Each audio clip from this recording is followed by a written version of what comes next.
Hello everyone, I hope you all are fine at your home.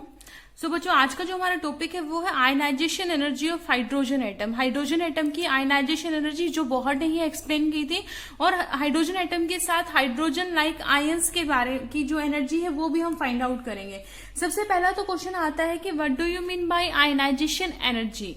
तो ionization energy is the energy, minimum amount of energy required to remove any electron from its outermost shell. ठीक है, अब outermost shell है, valence shell है, वो सब हम क्या है इस पीरियड में आगे जाते जाते डिटेल में पढ़ना शुरू कर देंगे। फिलहाल आप ये समझ लीजिएगा कि जो आयनाइजेशन एनर्जी होती है वो क्या होता है कि जिसमें से इलेक्ट्रॉन को, ठीक है, is energy required to remove electron completely. किसी एटम में से हमें इलेक्ट्रॉन को बाहर निकालना है, और उस एटम को बाहर निकालने के लिए जो एनर्जी लगती है वो क्या कहलाती है, आयनाइजेशन एनर्जी। अब देखिए, मान लीजिए ये आपका न्यूक्लियस है, ये इसमें नंबर ऑफ शेल्स है, ठीक है, इसके अंदर ये एक इलेक्ट्रॉन पड़ा हुआ, नंबर ऑफ शेल्स है, तो ये इस इलेक्ट्रॉन को बाहर जाना पड़ेगा, तभी तो इसको हम क्या कर रहे हैं, इजेक्ट कर रहे हैं। इजेक्ट करेंगे तो क्या हो जाएगा, जो आपका एटम है वो क्या हो जाएगा, पॉजिटिव आयन में कन्वर्ट हो जाएगा, है ना, क्योंकि पॉजिटिव चार्ज आ जाएगा, उसमें से इलेक्ट्रॉन निकला है। तो क्या कहता है कि अगर इलेक्ट्रॉन यहां से निकल रहे हैं, यानी कि लोअर शेल से हायर शेल्स में जा रहा है, बाहर की तरफ, जिसको आप इनफाइनाइट लेवल बोलते हैं, फ्री स्टेट बोलते हैं, ठीक है, तो यहां से कहा जा रही है, हायर स्टेट में जा रहा है। तो आपको पता है जब वो लोअर से हायर की साइड में जंप करेगा तो क्या करता है, एनर्जी ऑब्जॉर्ब करेगा। तो वही जो कितनी एनर्जी इसने ऑब्जॉर्ब करी, दैट इज आयनाइजेशन एनर्जी। ठीक है, that is ionization energy. So कह सकते हैं हम ionization energy is the energy required to remove electron completely from the atom so as to convert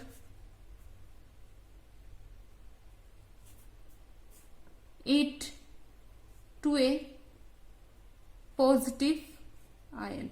उसको पॉजिटिव आयन में कन्वर्ट किया जाता है। देखिए, आयनाइजेशन एनर्जी को और भी ज्यादा मॉडिफाई किया जाता है आइसोलेटेड गैसियस एटम की फॉर्म में, वो हम आगे पढ़ेंगे डिटेल में, कोई दिक्कत वाली बात नहीं। फिलहाल आपको ये पता होना चाहिए कि आपको एटम में से एक इलेक्ट्रॉन निकालना है। इलेक्ट्रॉन अगर किसी शेल में है तो आउटर शेल यानी कि फ्री स्टेट में जाएगा, और फ्री स्टेट को आप क्या बोलते हैं, इनफाइनाइट स्टेट बोलते हैं, यानी कि तब एक तरीके से इलेक्ट्रॉन तब क्या हो चुका है, निकल चुका है ना, काउंटेबल नहीं होती उसकी एनर्जी। तो यहां से कहा जाएगा बाहर वाली शेल में, यानी कि जंप कर रहा है लोअर से अपर, और लोअर से अपर में हमने देखा था एनर्जी ऑब्जॉर्व कर, वो कितनी अमाउंट ऑफ एनर्जी ऑब्जॉर्व कर रहा है, वही एनर्जी हमें यहां से निकालनी है। तो फॉर हाइड्रोजन एटम बच्चों हमें पता है दैट जो En होती है वो वैल्यू क्या होती है, 2.18 इंटू 10⁻⁻18, और नीचे क्या था, n²। ये किस फॉर्म में था, जब हमने क्या वैल्यू ली थी, जूल की फॉर्म में एनर्जी लेकर चले थे। किलो जूल की फॉर्म में भी हमने वैल्यू निकाली थी 1311.8 माइनस में, है ना, अपॉन में क्या आ जाएगा, n² क्या आ जाएगा, किलो जूल पर मोल की फॉर्म में वैल्यू आ जाएगी। तो जो आयनाइजेशन एनर्जी है, कितनी एनर्जी ऑब्जॉर्व हुई, डिपेंड किस पे करेगा, जो यहाँ लास्ट वाली यानी कि अपर वाली में से माइनस, नीचे लोअर वाली को माइनस कर देंगे, तो जो आयनाइजेशन एनर्जी होगी वो किसके इक्वल होगी, तो बिल्कुल लास्ट वाली तो क्या कहलाती है, इनफाइनाइट, तो क्या कहेंगे, ई इनफाइनाइट माइनस में ई क्या हो जाएगा, फर्स्ट एनर्जी, क्योंकि एक ही इलेक्ट्रॉन है तो फर्स्ट ऑर्बिट में ही मिलेगा। सो ई इनफाइनाइट माइनस E1, ठीक है। तो हमें पता है ई इनफाइनाइट लास्ट वीडियो में हमने देखा था, उसकी वैल्यू क्या है, 0, ठीक है। अब जो E1 आता है उसकी वैल्यू क्या है, हमें यहाँ पर पुट करनी है, क्योंकि यहाँ पर जो हम पढ़ रहे हैं वैल्यू वो किसकी पढ़ रहे हैं, हाइड्रोजन एटम की पढ़ रहे हैं, ठीक है। तो यहाँ पर हम माइनस करेंगे that ionization energy of hydrogen, into में क्या आ जाता है, Z² भी हम लोगों ने यहाँ पर लिया था ना, इंटू Z² लिया था। एक्चुअल फॉर्मूला तो यही था, लेकिन हाइड्रोजन के लिए वैल्यू क्या हो गई थी, 1 हो गई थी। तो यहाँ पर जो आपकी आयनाइजेशन एनर्जी आएगी वो क्या आएगी, वो यहां से क्या आएगी, ये भी क्या होगी, नेगेटिव में ही होगी, क्योंकि देखो ये 0 है तो ये वाली जो वैल्यू आएगी वो क्या होगी, बिलो जीरो। तो ये जो इसकी वैल्यू रहेगी वो क्या रहेगी, नेगेटिव में रहेगी, ठीक है। तो नेगेटिव क्या हो जाएगा, यहां से पॉजिटिव हो जाएगा, तो क्या आ जाएगा, Z² ionization energy of hydrogen, ionization energy of जो उसकी एक्चुअल में एनर्जी रही होगी। अब अगर आपसे पूछता है कि वैल्यू किसकी निकालिए, ठीक है, वैल्यू किसकी निकालेंगे? तो देखो अगर हाइड्रोजन की बात करते हैं तो जेड की वैल्यू क्या होती है हाइड्रोजन के लिए 1, तो यहां पर जिसकी एनर वैल्यू रहेगी वो क्या रहेगी, सेम रहेगी, that is 1311.8 kilo joule per मोल। यही वैल्यू रहने वाली है ना, क्योंकि हाइड्रोजन के लिए जेड की वैल्यू 1 है तो एक्जैक्टली क्या रहेगी, सेम वैल्यू रहेगी। लेकिन हाइड्रोजन लाइक आयंस की बात करें तो He पॉजिटिव के लिए निकालते हो तो क्या है, जेड स्क्वेयर। यहाँ पे है Ayansh energy for hydrogen like atom, तो यहाँ पर आपके पास में क्या है, हीलियम पॉजिटिव है, तो जेड की वैल्यू इसके लिए क्या होती है, हाइड्रोजन ही लेंगे आयनिश एनर्जी, क्योंकि हाइड्रोजन से ही रिलेट कर रहे हैं ना इस एनर्जी को। तो इस जेड की वैल्यू क्या होती है इसके लिए 2, तो 2 का स्क्वायर इंटू में 1311.8 किलोजूल पर मोल।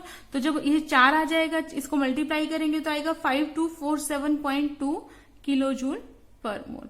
अगर आपसे लिथियम की वैल्यू निकलवाना चाह रहा है Li2 पॉजिटिव, तो यहाँ पर Z की वैल्यू 3 होती है, तो 3 का स्क्वायर क्या आ जाएगा 9, तो आपको जस्ट क्या करना है 9 इंटू 1311.8, तो 11806.2 kilo joule per mole, that will be the energy of lithium ion. आप जब इसमें से इलेक्ट्रॉन को इजेक्ट करते हैं तब कितनी एनर्जी की रिक्वायरमेंट होगी, वो ये एनर्जी रहेगी, ठीक है। ये हीलियम आयन के लिए हो गया और ये हाइड्रोजन आयन के लिए हो गया।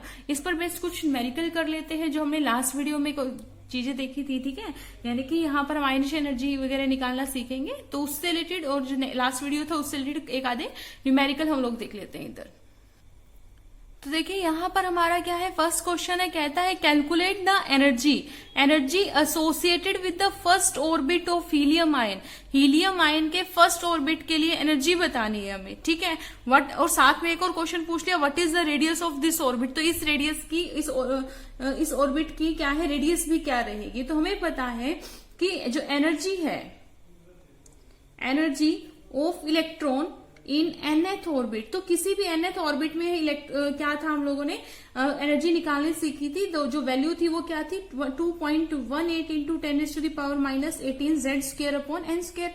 कुछ आपसे स्पेशल यूनिट नहीं पूछे तो आपकी मर्जी, आप किसी भी टर्म में निकाल सकते हैं, ठीक है। मोस्ट प्रोबेबली आप जूल में निकालेंगे तो बेटर रहेगा। अगर आपसे किलो जूल पर मोल स्पेशली बोला है तो आप उसमें भी निकाल सकते हैं। ये हमारे पास फॉर्मूला था। अब किसके लिए निकलवा रहा है, हीलियम के लिए निकलवा रहा है। तो बच्चों हीलियम के लिए आपको पता है जेड की वैल्यू क्या होती है 2, तो 2 का स्क्वायर क्या हो जाएगा 4 हो जाएगा, ठीक है। और किसके लिए पूछा है, first orbit with first orbit, तो एन की वैल्यू क्या रहेगी 1, तो एन की वैल्यू 1 है और जेड की वैल्यू क्या है 2, तो वैल्यू पुट कर देंगे 2.18 इंटू 10⁻⁻18 इंटू में 4, 2 का स्क्वायर इंटू में 1 का स्क्वायर। तो यहां से जब आप इस वैल्यू को सोल्व करेंगे तो जो आपका आंसर आएगा वो आएगा, नेगेटिव में है तो -8.72 इंटू 10⁻⁻18 जूल, ये वैल्यू आ जाएगी। साथ में पूछता है कि what is the radius of this orbit. तो हमें पता है जो रेडियस होती है आर है वो किसके इक्वल थी, a0 n स्क्वायर के इक्वल थी, है ना, a0 n square upon Z के इक्वल थी। अब a0 की जो, क्योंकि ये n स्क्वायर तक तो किसका था, हाइड्रोजन का, अब हम हाइड्रोजन लाइक आयन पढ़ रहे हैं तो z भी आ जाएगा इधर। तो a0 की वैल्यू हमें पता है 0.0529, 0.59 हमने पढ़ा था किसमें, पिकोमीटर में पढ़ा था, नैनोमीटर में आ जाएगा। अपॉन में क्या है z, हीलियम आयन के लिए जो z होगा वो क्या होगा 2, फर्स्ट ऑर्बिट की ही बात कर रहे हैं दैट इज 1। तो जब आप इसको सॉल्व करेंगे, कट करेंगे यहां से, तो वैल्यू आएगी 0.02645 नैनोमीटर। तो बच्चों बहुत सिंपल सा क्वेश्चन है, टू द पॉइंट क्वेश्चन है। फॉर्मूला अगर आपको पता है, ये जो एनर्जी बेसिकली बात करें तो एनर्जी की अगर वैल्यू आपको पता है तो आप क्वेश्चन को सॉल्व कर सकते हैं, ठीक है। तो इसी से रिलेटेड एक सेकंड क्वेश्चन देखते हैं। सेकंड क्वेश्चन में क्या कहता है, कहता है the ionization energy of helium ion. फिर से हीलियम आयन ले आया, ठीक है, क्योंकि पता है ना हाइड्रोजन आयन के लिए तो आप इजिली निकाल ही लेंगे। तो कहता है the ionization energy of helium ion is, तो आयनाइजेशन एनर्जी ऑलरेडी आपको दी है हीलियम आयन की, that is 8.72 into 10⁻⁻18 joule per atom. Calculate the energy of first stationary state of lithium 2 positive ion. First stationary state, तो याद रखिएगा जो first stationary state की जो वैल्यू स्टेशनरी स्टेट की, ठीक है, वो हमें किसकी मिली थी, हाइड्रोजन एटम के लिए मिली थी, ठीक है। तो वहां से हमें क्या है, इनकी वैल्यूज निकालनी पड़ेगी, किसके लिए, अलग और हाइड्रोजन लाइक आयंस के लिए। हमें लिथियम की नहीं पता, हमें हीलियम की नहीं पता, किसकी पता थी, हाइड्रोजन एटम की दी थी स्टेशनरी स्टेट में, ठीक है। तो अब वहां से हमें उसकी वैल्यू को मान के चलना पड़ेगा, क्या रही होगी। तो मानते हैं, यहां पर कहता है energy of electron in an orbit, किसी भी ऑर्बिट में इलेक्ट्रॉन की जो एनर्जी होती है वो क्या रहती है बच्चे, E N equal to -2π² m e⁴ n square h² into में z²।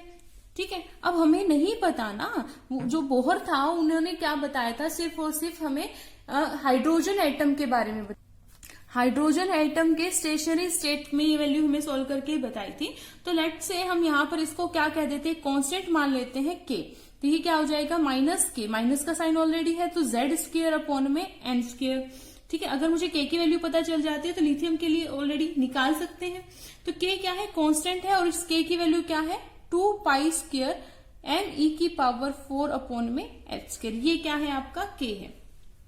ठीक है, अब इसने मुझे दिया क्या है, इसने दिया है मुझे आयनाइजेशन एनर्जी दी है हीलियम आयन की। ठीक है, तो क्या दिया है, ionization energy of helium ion. तो आयनाइजेशन एनर्जी कैसे निकालेंगे, E इनफाइनाइट माइनस E1, क्योंकि एक ही इलेक्ट्रॉन है तो E1 लेकर चलेंगे। तो इनफाइनाइट क्या होता है, इनफाइनाइट के लिए वैल्यू 0, E1 के लिए वैल्यू क्या रहेगी, E1 के वैल्यू, अब K का तो मुझे नहीं पता ना, तो ये क्या है माइनस का K। Z के लिए हमें पता है हीलियम की वैल्यू क्या होती है, 2 होती है, Z क्या होगा उसके लिए 2, और फर्स्ट ऑर्बिट ही है तो 1, तो क्या आ जाएगा यहां से 2 दूनी 4, माइनस माइनस प्लस, तो इसको जब सॉल्व करेंगे तो वैल्यू आ जाएगी आपके पास में 4k। तो ionization energy of helium is 4k, energy of helium ion is 4k। अब देखिए क्या कहता है, the ionization energy of helium is 8.7 per atom, calculate the energy of first stationary state. अब ये तो मेरे पास k की वैल्यू आई है ना, तो इसे मुझे साथ साथ क्या दिया है, हीलियम आयन की आयनाइजेशन एनर्जी भी बताई है। तो in terms of ionization energy of helium k की फॉर्म में ये आई है, तो 4k किसके इक्वल हो जाएगा, जो इसने वैल्यू दी है 8.72 इंटू 10⁻⁻18। तो यहां से जो k आएगा आपका बच्चों वो क्या आ जाएगा, 8.72 इंटू 10⁻⁻18 अपॉन में 4। ठीक है, जब इसको सॉल्व करेंगे वो क्या आ जाएगा, 2.18 इंटू 10⁻⁻18 पर एटम। अब आप कहेंगे मैम ये तो वही आ गई जो हम बार बार लेकर चल रहे थे, तो इसको लेने की क्या जरूरत पड़ी। कई बार क्या होता है, फर्स्ट स्टेशनरी स्टेट, इनके लिए आपसे क्वेश्चन डिपेंड करता है कि किस मार्क्स के लेवल का आपसे क्वेश्चन पूछ लिया जाए, है ना, हमें नहीं पता होता ना। अब हम अपने लेवल पर कोई भी वैल्यू मान के नहीं चल सकते हैं, हम अपने लेवल पर नहीं लेकर मान के चल सकते हैं। तो यहां से हमने क्या निकाला, k की वैल्यू फाइंड आउट कर ली, जो कि वही आई है। ठीक है, तो लिथियम आयन के लिए Li2 पॉजिटिव के लिए क्या होगी, Z की वैल्यू क्या हो जाएगी 3। तो जो यहां से जो E1 आएगा वो क्या आएगा, -k z² अपॉन n²। होना क्या था, E इनफाइनाइट है ना, फर्स्ट स्टेशनरी स्टेट, तो E1 के लिए ही इसने वैल्यू पूछी है, तो क्या आ जाएगी -k z² और n²।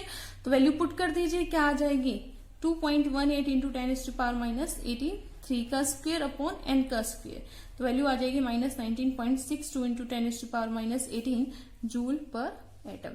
देखिए, अगर आपको इतना झंझट नहीं पालना है तो भी आप क्या कर सकते हैं, डायरेक्टली ये वैल्यू अगर आपको याद है तो वो भी पुट कर सकते हैं। ठीक है, अगर आपसे क्वेश्चन ज्यादा नंबर का पूछा है तो आप यहां से वैल्यू फाइंड आउट करके भी दिखा दीजिए कि हमने क्या किया, कि जो आयनाइजेशन एनर्जी गिवन थी तो यहां से हमने उसके के की वैल्यू फाइंड आउट भी कर ली थी, है ना।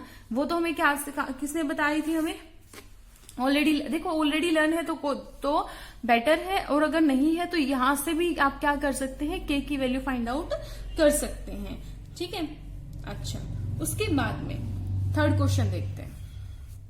कहता है the electronic energy of hydrogen atom is, तो जो आपको हाइड्रोजन एटम है उसकी इलेक्ट्रॉनिक एनर्जी दी है इन्होंने, दैट इज 1.312 इंटू 10⁻6 अपॉन में n² जूल पर मोल।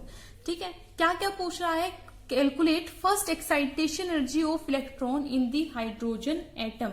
फर्स्ट एक्साइटेशन का मतलब होता है कि फर्स्ट जंप करना, तो फर्स्ट जंप हाइड्रोजन एटम कहां से करेगा, n=1 से लेके n=2, फर्स्ट एक्साइटेशन स्टेट याद कीजिए। तो यहां से जो एनर्जी निकलेगी वो क्या निकलेगी, E2 माइनस E1, सिंपली है। ठीक है, तो फर्स्ट केस में जो आपका डेल्टा E आएगा वो क्या आएगा, E2 माइनस E1 आएगा। तो यहां पर आप वैल्यू पुट कर दीजिए, वैल्यू तो इसने दे ही रखी है सिंपली En की, तो बस क्या करेंगे, 1.312 इंटू 10⁻6 n², यानी कि एनर्जी लेवल क्या है 2 and 1, तो 2 क्या हो जाएगा 4 यानी कि 2 का स्क्वायर था माइनस 1.312 इंटू 10⁻6 अपॉन में क्या आ जाएगा 1 का स्क्वायर क्या आता है 1।